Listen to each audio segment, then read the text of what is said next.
Hi everyone, welcome to my channel. My name is Matisse and I'm a high school amateur baker who loves to bake. The reason that I started this channel was to share with you guys some easy recipes that anyone could do at home. And so today's video is how to make the best pie crust. So let's get right into it.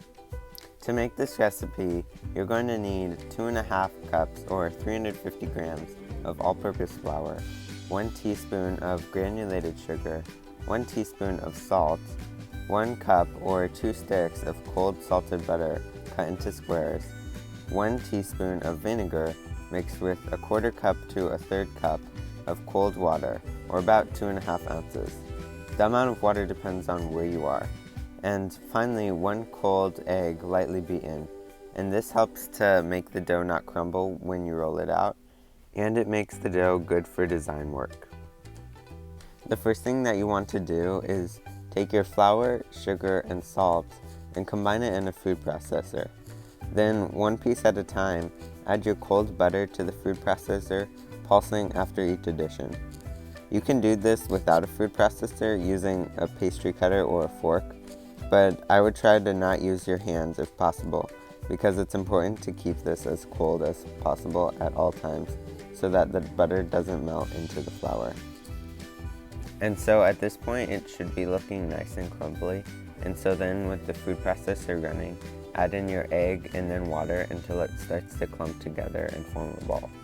I added in all of my water, but probably I didn't need to, because you don't want this to be too wet. Turn this out into a floured workspace and with your hands form it into a ball.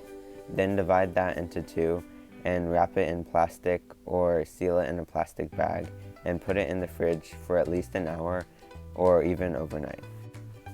You can also freeze it or freeze just half of it at this point, because this makes enough for 2 9 to 13 inch circles. Once your dough has chilled, you want to take it out of the fridge and whack it with a rolling pin a little just to warm it up. Then you can roll it out to the size of your pie dish and put it back in the fridge for another half hour to chill some more. Next, you can add your filling. In my case, I'm using cherry, and then I pop it back in the fridge to chill for another half hour. Let me know if you guys want me to show you how I made the cherry filling or how to make some other pie fillings. While that's chilling, you can prepare the egg wash with 1 lightly beaten egg and a tiny bit of water. The egg wash is optional here. It makes the pie nice and shiny on top, but some people prefer it without. Next, you can roll out your top dough if needed. A little cherry filling got in mine, and that's why it's red, but don't ask how. Once you put that onto your pie and crimp the edges a little, and then brush it with some egg wash, you can throw it into your oven according to your pie filling recipe. I put it in at 350 degrees for an hour until the crust was golden brown and the filling was bubbly. You can cover it with tinfoil if the crust browns too quickly. And then once you take it out, let it fully cool before cutting into it. So I just wanted to show you guys how this pie is. I don't know if you can see.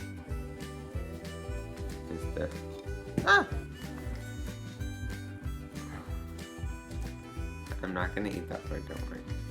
But let me just show you. The bottom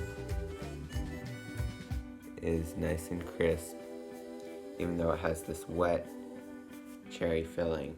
And so that's why some recipes call for a blind bake.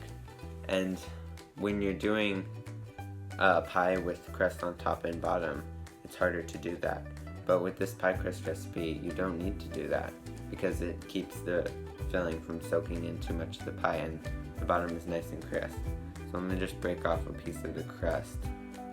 I just want to review the crust part. You can see those layers.